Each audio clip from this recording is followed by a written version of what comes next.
ఐదుగురు స్నేహితులు ముంబై వెళ్లటానికి రాత్రి సమయం వస్తారు. ఒక విచిత్రమైన రైల్వే స్టేషన్కి. అక్కడ మనుషుల దగ్గర్నుంచి అక్కడి వస్తువుల వరకు పాతకాలంలోవి.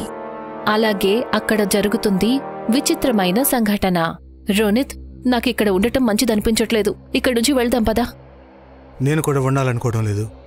కానీ ఈ టైంలో మనం ఇక్కడి నుంచి ఎక్కడికి వెళ్తాము? ఆటో లేదు, క్యాబ్ లేదు. పైగా మన మాధవ్ కూడా ఆ ట్రైన్లోనే ఉండిపోయాడు కదా. నా లెక్క ప్రకారం మనం ఎంత ఎక్కువగా ఆలోచిస్తే అంత ఎక్కువగా కంగారు పడతాం. రాబోయే ట్రైన్ కోసం వెయిట్ చేయటం తప్ప మనకు వేరే దారే లేదు. పదండి కూర్చుందాం, తర్వాత వెళ్ళిపోదాం. భగవంతుడి దయ వల్ల మాధవ్ కూడా మనకు నెక్స్ట్ స్టేషన్లో ఖచ్చితంగా కనిపిస్తాడు. వాళ్లందరూ ఇప్పుడొక బెంచ్ మీద కూర్చొని ట్రైన్ రావడం కోసం ఎదురుచూస్తారు. కాసేపటి ముందు వాళ్లకి ఏదైతే జరిగిందో అది చాలా భయంకరమైనది. కానీ వాళ్లందరూ ఆ విషయాల్ని పట్టించుకోలేదు. టికెట్ కౌంటర్లో కూర్చున్న వ్యక్తి తన రేడియోలో భయపెట్టే పాటలను పెట్టి వాళ్ల మనసులో ఉన్న భయాన్ని రెట్టింపు చేస్తాడు. అప్పుడే వాళ్లకి గట్టిగా ఒక గొంతు వినిపిస్తుంది. దానితో వాళ్ల దృష్టి అటువైపు మళ్లుతుంది. సమోసాలమ్మా, వేడివేడి సమోసాలు. నాకు ఆకలిగా ఉంది, మీరు సమోసాలు తింటారా? దానికి రోనిత్ తల ఊపి వద్దని చెప్తాడు. ఇక మేఘన ఆ సమోసాలతని దగ్గరికి వెళ్తుంది. అంకుల్, 2 సమోసాలివ్వండి. ఇదిగోనమ్మా. మేఘన సమోసాలు తీసుకుని అతనికి 20 రూపాయలు నోటిస్తుంది. ఏంటమ్మా, నీ దగ్గర చిల్లర లేదా ఏంటి? అంకుల్, 20 రూపాయల కంటే చిల్లర ఇంకేముంటుంది? దానికా వ్యక్తి రహస్యమయంగా తనని చూస్తూ ఇలా అంటాడు. ఈ 2 సమోసాలు 2.5 రూపాయలు. ఇంత డబ్బులు ఎందుకు ఇస్తున్నావు? ఆ మాట విని మిగతా ముగ్గురు కూడా తమ చోటి నుంచి లేచి నిలబడతారు. మీరొక పని చేయండి, మిగతా డబ్బులు మీరే పెట్టుకోండి. ఆ మాట విని ఆ వ్యక్తి ఎంతో వేగంగా అక్కడ్నుంచి వెళ్ళిపోతాడు. విచిత్రంగా ఉందే, ఈ కాలంలో 2.5 ఎవరి దగ్గర ఉంటుంది? ఆ మాట చెప్పి మేఘన ఒక సమోసా తినటం మొదలు పెడుతుంది. అంతలోనే తను ఛీ అంటుంది. ఛీ! అరే, ఏమైంది మేఘన? ఈ సమోసాల టేస్ట్ ఎలా ఉందంటే నెలల క్రితమే పాడైనట్టుంది. సమోసాలు అమ్మిన ఆ వ్యక్తి ఎక్కడా కూడా కనిపించలేదు. వాళ్ల నలుగురి ఆశ్చర్యానికి అసలు ఆనకట్టల్లేవు. వాళ్లు ఒక్కసారిగా అక్కడ స్తంభించిపోతారు. కాసేపటి తర్వాత ట్రైన్ వచ్చినప్పుడు వాళ్ళకి ప్రాణం లేచొస్తుంది. ట్రైన్లోకి ఎక్కగానే వాళ్లు చూసేసరికి ట్రైన్లో మరొక తలుపు దగ్గర ఒక అమ్మాయి నేల మీద కూర్చుని తన మొహం మోకాళ్ల మీద దాచుకుని ఏడుస్తుంటుంది. ఈవిడెవరు? ఎందుకు ఏడుస్తుంది అలా? వినీత్ ఆవిడ దగ్గరికి వెళ్లబోతాడు. కాని రోనిత్ తనని ఆపుతాడు. ఇక్కడంతా చాలా విచిత్రంగా ఉంది. మనం తనతో మాట్లాడుకుండటమే మంచిది. పద, అందరం లోపలికి వెళ్ళి కూర్చుందాం. వాళ్ళు నలుగురు కొన్ని అడుగులు ముందుకు వేసి ఒక కోచ్లో కూర్చుంటారు. కాని వినీత్కి తనని కలవాలని చాలా అనిపిస్తుంది. నేనొకసారి టాయిలెట్కి వెళ్ళొస్తాను. ఆ మాట చెప్పి తనక్కడ్నుంచి లేచి ఆ అమ్మాయి దగ్గరికి వెళ్తాడు. ఎవరు మీరు? ఎందుకిలా ఏడుస్తూ కూర్చున్నారు? తెల్లగా అందమైన మొహం, కళ్లల్లో నుంచి వచ్చే కన్నీళ్లు కూడా తన అందాన్ని దాచలేకపోతున్నాయి. తనని చూసి వినీత్ మనసులో విచిత్రమైన అలజడి రేగుతుంది. మీరిలా ఎందుకు ఏడుస్తున్నారు? నేను నా భర్తతో కలిసి ఈ ట్రైన్లో ముంబైకి వెళ్తున్నాను. మేమిద్దరం ఈ తలుపు దగ్గర నిలబడి బయట కొండల్ని చూస్తూ ఉన్నాము. కాని ఉన్నట్టుండి నా భర్త కాలు జారి ట్రైన్లోంచి బయట పడిపోయారు. ఆయన చనిపోయారు. అరే, మీకు చాలా అన్యాయం జరిగిపోయింది. మీరు ట్రైన్లో నుంచి దిగి ఆయన వెతకడానికి ప్రయత్నం చేయలేదా? నేనెప్పుడు ఈ ట్రైన్లోంచి దిగినా నాకు నేనుగా ఇందులోకి తిరిగొస్తున్నాను. అదెలా జరుగుతుంది? అలా చెప్పి ఆ అమ్మాయి వెళ్తున్న ట్రైన్లోకి వెళ్ళిపోతుంది.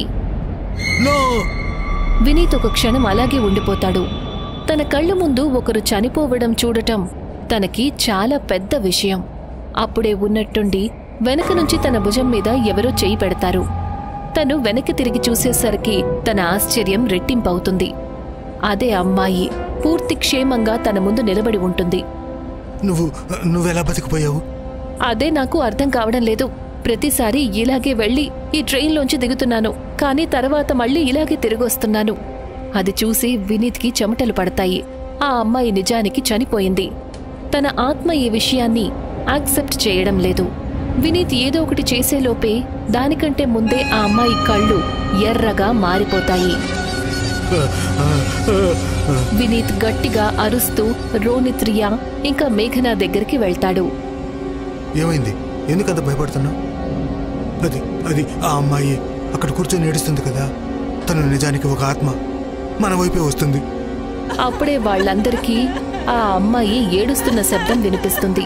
వాళ్ళు చూసేసరికి ఆ అమ్మాయి ఏడుస్తూ వాళ్ళ దగ్గరికి వస్తూ ఉంటుంది. ఇప్పుడు వాళ్ళ భయానికి అసలు ఆనకట్టలేవు. ట్రైన్ ఎంతో వేగంగా వెళ్తూ ఉంటుంది. రియా భయంతో చైన్ లాగుతుంది. ఆ ట్రైన్ కొన్ని మైళ్ళ దూరం వెళ్లిన తర్వాత ఆగుతుంది. పదండి, బయటికి దిగుదాం. మిగతా ముగ్గురు ట్రైన్లోంచి దిగుతారు. కానీ ఆ అమ్మాయి వినీత్ని పట్టుకుంటుంది. ట్రైన్ ఎంతో వేగంగా వెళ్లిపోతుంది. వినీత్, వినీత్! వాళ్ళు ముగ్గురు ఎంతోసేపు ట్రైన్ వెనక పరిగెడతారు. కానీ ట్రైన్ని పట్టుకోవడం అసాధ్యమవుతుంది. అప్పుడే ఉన్నట్టుండి ట్రైన్ లోపల నుంచి ఏదో వచ్చి వాళ్ల కాళ్ల దగ్గర పడుతుంది. ఏంటిది? వాళ్ళు ఒక్కసారిగా కిందకి చూసేసరికి అది తెగిపోయిన వినీత్ తల. అది చూసి రియా ఇంకా రోనిత్ ఎంత భయపడతారంటే నోటి వెంట మాట రాదు. ఏం జరుగుతోందసలు మనకి? నాకేం అర్థం కావడం లేదు. అప్పుడే రోనిత్ అటూ ఇటూ చూస్తాడు. అప్పుడు తనకి ఒక విషయం చాలా విచిత్రంగా అనిపిస్తుంది. వాళ్ళొక స్టేషన్లో ఉంటారు. మనం అసలు ఏ స్టేషన్కి వచ్చాము? ఇక్కడ కూడా అంతా నిర్మానుషంగానే ఉంది. మనం ఏ స్టేషన్లో అయితే ట్రైన్ ఎక్కామో ఇది ఆ స్టేషనే అనుకుంటాను. లేదు, నాకు అలా అనిపించడం లేదు. వాళ్ళు ముగ్గురు ఆశ్చర్యంతో చుట్టుపక్కల వాటన్నిటినీ చూస్తారు. అప్పుడు రోనిత్ అంటాడు, పదండి, టికెట్ కౌంటర్లో అడుగుదాం. వాళ్ళు ముగ్గురు ఎప్పుడైతే టికెట్ కౌంటర్ దగ్గరికి వెళ్తారో వాళ్ళకి మరొక షాక్ తగులుతుంది. ఏ వ్యక్తి దగ్గరైతే వాళ్ళు టికెట్ తీసుకున్నారో ఆ వ్యక్తి అక్కడే ఉన్నాడు. అంటే దానర్థం వాళ్ళు తిరిగి అదే స్టేషన్కి వచ్చారు. అంకుల్, మేము మీ ముందే మీ దగ్గర టికెట్ తీసుకుని ట్రైన్లో ఎక్కాం, అవునా? మరి మళ్ళీ ఇక్కడికి ఎలా వచ్చాం మేము? మీకు అసలు ఏమన్నా పిచ్చి పట్టిందా? ఇదెలా సాధ్యమవుతుంది? నేనైతే ఇప్పుడు మీరు ట్రైన్లో నుంచి దిగటం చూశాను. మీరు అసలు నా దగ్గర టికెట్ ఎప్పుడు తీసుకున్నారు? ఆ మాట విని వాళ్ల ముగ్గురికి కళ్ళు తిరుగుతాయి. నాకెవరైనా చెప్తారా అసలు ఇక్కడేం జరుగుతోందో? మనం ఈ సమస్య నుంచి ఎప్పుడు బయటపడతాం? అసలెప్పుడు? రోనిత్ కూడా లోపల చాలా భయపడతాడు. కాని ఇద్దరు అమ్మాయిలతో తనొక్కడే అబ్బాయి. ఆ విషయం ఆలోచించి తను ధైర్యంగా ఉండాలని నిర్ణయించుకుంటాడు. చూడండి, ఇప్పుడు మనం ఇక్కడుండి తెల్లవారే వరకు వెయిట్ చేయాలి. ఏ ట్రైన్ వచ్చినా సరే మనం అందులోకి ఎక్కకూడదు. నాకు తెలిసి తెల్లవారిన తర్వాత అంతా అంతమైపోతుంది. అప్పుడు మనం ఇక్కడి నుంచి వెళ్ళిపోవచ్చు. ఆ తర్వాత వాళ్ళు ముగ్గురు ఒక బెంచ్ మీద కూర్చొని తెల్లవారే వరకు ఎదురుచూస్తారు. అప్పుడే ట్రైన్ ఎంతో వేగంగా వస్తుంది. కానీ ఈసారి వాళ్ళు ట్రైన్లో ఎక్కడానికి ధైర్యం చేయలేదు. అప్పుడు ఉన్నట్టుండి ఎంతో వేగంగా అరుస్తూ ఎవరో వచ్చి పడతారు. వాళ్ళు చూసేసరికి అది ఇంకెవరో కాదు, మాధవ్. తన పీక మీద ఒక కట్టుంటుంది. తను చనిపోయాడు. మాధవ్!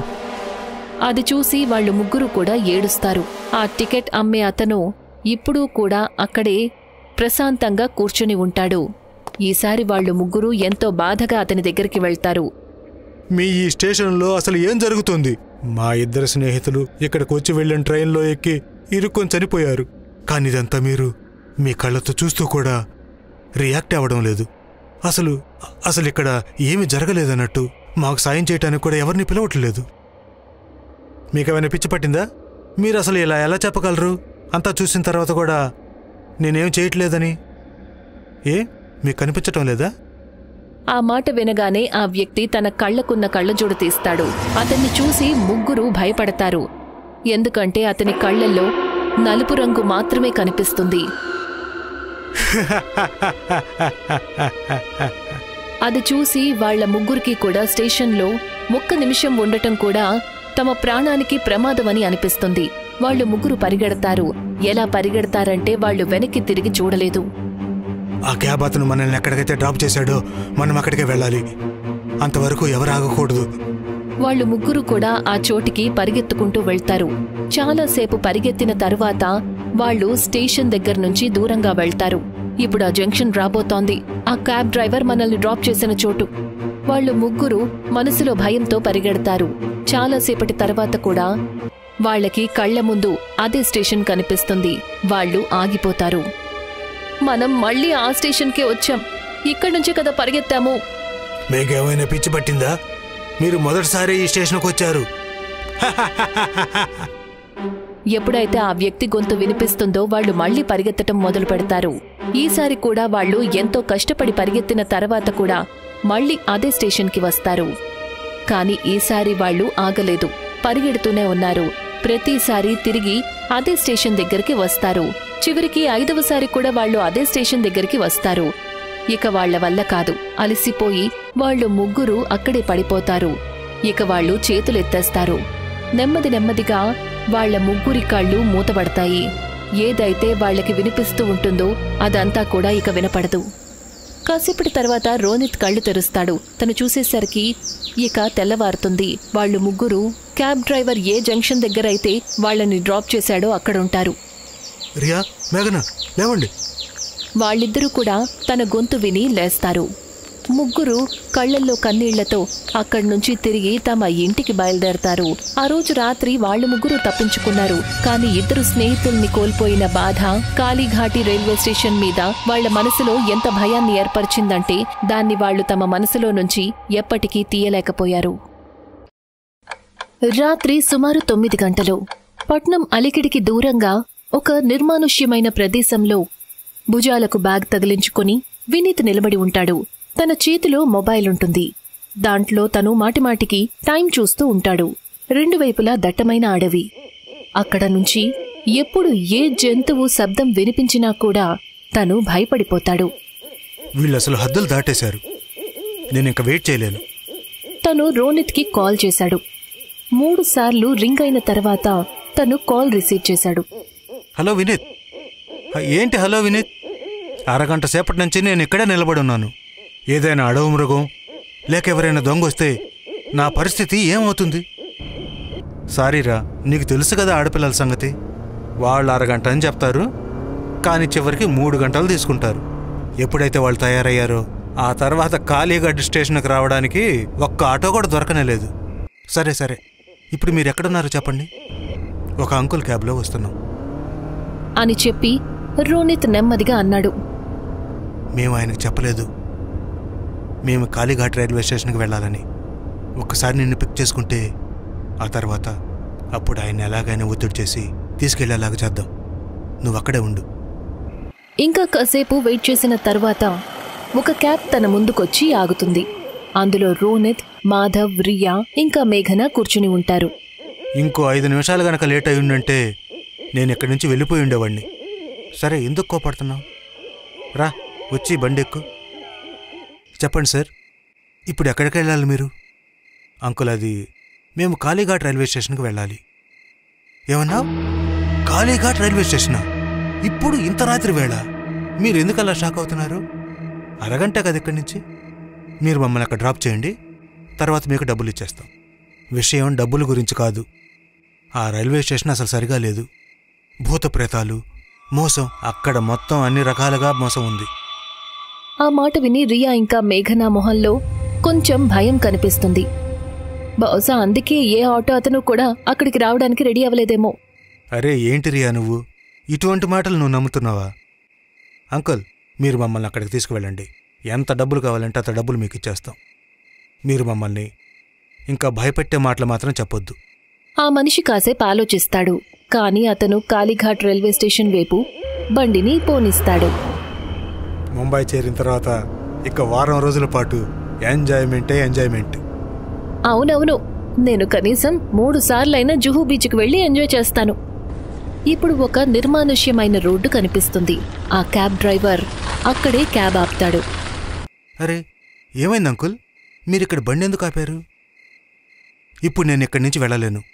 మీరు కావాలంటే 200 అడుగులు నడుచుకుంటూ వెళ్ళాలంతే. ఆ తర్వాత మీరు కాళీఘాట్ రైల్వే స్టేషన్కి చేరుకుంటారు, చావు దగ్గరికి. ఆ మాట వినగానే రియా ఇంకా మేఘన మళ్లీ భయపడతారు. అప్పుడు రోనిత్ వాళ్లని శాంతించమని చెప్తాడు. అరే అంకుల్, మీరు మళ్లీ ఆడపిల్లల్ని భయపెడుతున్నారు. థ్యాంక్ యూ ఇంతవరకు తీసుకొచ్చినందుకు. మీరు వెంటనే దిగండి. నేను కూడా లేకపోతే మీతో పాటు ఇరకపోతానేం ఇక్కడ.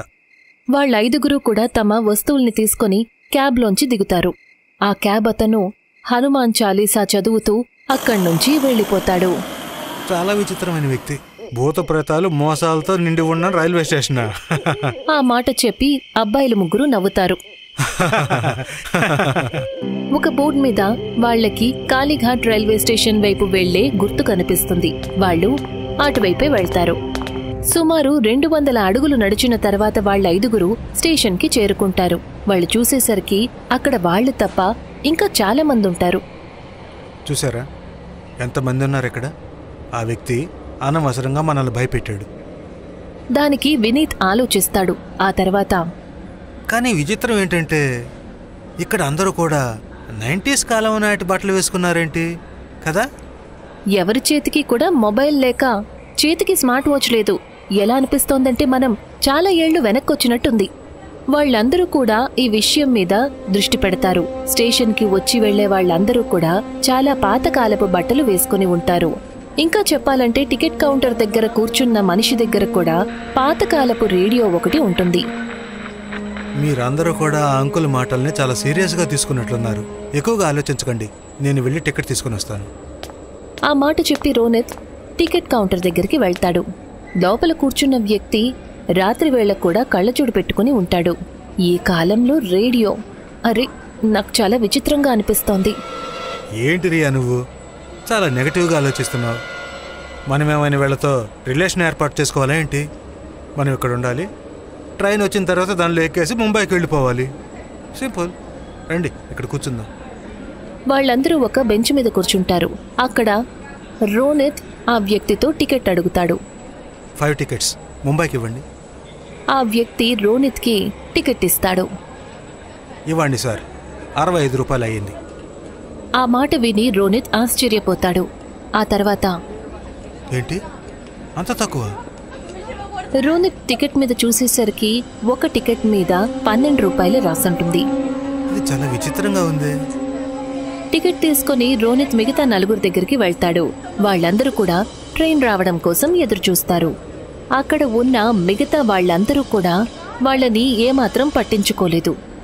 వినీత్ తన బ్యాగ్లో నుంచి ఖాళీ బాటిల్ తీసి ఇలా అంటాడు. మీరందరూ ఇక్కడే ఉండండి, నేను వెళ్ళి బాటిల్లో నీళ్ళు నింపుకొని వచ్చేస్తాను. ఎక్కడి నుంచి తెస్తావు? అరే అక్కడ ఉంది కదా వాటర్ కూలర్. ప్లాట్ఫామ్కి కొంచెం దూరంగా ఒక పెద్ద వాటర్ కూలర్ ఉంటుంది. అక్కడ చాలా తక్కువ వెలుగుంటుంది. నేను తెస్తానండి. ఆ మాట చెప్పి వినీత్ నీళ్లు నింపడానికి వెళ్తాడు. ఆ తర్వాత 1 నిమిషంలోనే ఒక ట్రైన్ ప్లాట్ఫామ్ మీదకి వస్తుంది. థ్యాంక్ గాడ్ ట్రైన్ వచ్చేసింది. ట్రైన్ ఆగిన వెంటనే వాళ్ళు 4 ట్రైన్లోకి ఎక్కుతారు. ట్రైన్లో చాలా మంది ఉండటం చూసి వాళ్ళు ఆశ్చర్యపోతారు. బహుశా తర్వాత కోచ్ ఖాళీగా ఉంటుంది అనుకుంటాను. పదండి వెళ్దాం అక్కడికి. వాళ్ళు 4 ఒక కోచ్ ఖాళీగా ఉందని చూసి అందులో కూర్చుంటారు.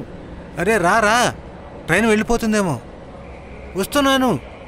అప్పుడే వెనక నుంచి ఎవరో వినీత్ చేయి పట్టుకుంటారు. తను వెనక్కి తిరిగి చూసేసరికి అరుస్తాడు. అరే వినీత్, ఏమైంది నీకు? వినీత్ ఉన్నట్టుండి అక్కడే పడిపోతాడు. వాళ్లకి కనిపించకుండా మాయమైపోతాడు. అరే వినీత్ ఏమైపోయాడు? పదండి వెళ్ళి చూద్దాం. నాకు తెలుసు తన గురించి. తను మనతో ఆటలాడుకుంటున్నాడు. మన కారణంగా తను చాలాసేపు రోడ్డు మీద నిలబడి వెయిట్ చేశాడు కదా, దానికే పగ తీర్చుకుంటున్నట్లున్నాడు. సరే అయితే ఇక్కడే ఉండు, నేను వెళ్ళి చూసేస్తాను. ఆ మాట చెప్పి రోనిత్, మేఘన ఇంకా రియా ట్రైన్ నుంచి దిగుతారు. వాళ్ళు చూసేసరికి స్టేషన్ మొత్తం ఖాళీగా ఉంటుంది. చాలా విచిత్రంగా ఉంది. అందరూ ఏమైపోయారు? అరే ముందు వినీత్ కోసం చూడు, మిగతావన్నీ తర్వాత చూద్దాం. వాళ్ళు 3 పరిగెత్తుకుంటూ వాటర్ కూలర్ దగ్గరికి వెళ్తారు. వినీత్ నీళ్లు నింపడానికి వెళ్లిన చోటికి వాళ్ళు చూసేసరికి వినీత్ అక్కడే చీకట్లో నేల మీద పడి ఉంటాడు. ఎంతో భయంకరంగా కనిపించే వ్యక్తి 4 చేతులు కాళ్లతో నిలబడి ఉండి తన మొహాన్ని చూస్తూ ఉంటాడు. రే ఎవరు నువ్వు? ఆ మాట వినగానే ఎప్పుడైతే ఆ వ్యక్తి వాళ్ల వైపు చూస్తాడో అప్పుడు ఒక్క క్షణం వాళ్ళ 3 షాక్ తింటారు. అతని కళ్లల్లో కనుబొమ్మలు లేవు. పళ్ళు చాలా ఎర్రగా మెరుస్తూ ఉంటాయి. వినీత్లే. ఆ వ్యక్తి అక్కడి నుంచి పరిగెడతాడు. రోనిత్ వినీత్ మొహం మీద నీళ్లు చల్లుతాడు. అప్పుడు తను లేస్తాడు. లే త్వరగా, ట్రైన్ వచ్చింది. నువ్వు ఎలా కళ్ళు తిరిగి పడిపోయావు? ఏమో తెలియదు. ఆ భయంకరమైన వ్యక్తి. త్వరగా రండి, లోపల కూర్చొని మనం మాట్లాడుకోవచ్చు. వాళ్ళు 4 ట్రైన్ దగ్గరికి వెళ్తారు. కానీ ట్రైన్ వాళ్ళకి దూరంగా వెళ్ళిపోతూ ఉంటుంది. అది చూసి వాళ్ళు 4 ఆశ్చర్యపోతారు. ట్రైన్ చక్రాలు అక్కడే ఉంటాయి, కానీ స్టేషన్ నేల వెనక్కి వెళ్ళిపోతూ ఉంటుంది. ట్రైన్ వీల్స్ కదలడం లేదు చూడండి, నేలే వెనక్కి వెళ్తోంది. వాళ్ళు నలుగురు ఎంతో భయంతో ట్రైన్ వెనక పరిగెడతారు. కానీ నేల ఎంతో వేగంగా వెనక్కి వెళ్ళిపోతూ ఉంటుంది. అరే, అసలు వీళ్ళు ఎందుకు అలా వెనక్కి వెళ్ళిపోతున్నారు? ట్రైన్ ఇంకా నడవటం లేదు కదా. ఇక మాధవ్ తన చోటి నుంచి లేచి ట్రైన్ నుంచి దిగాలనుకుంటాడు.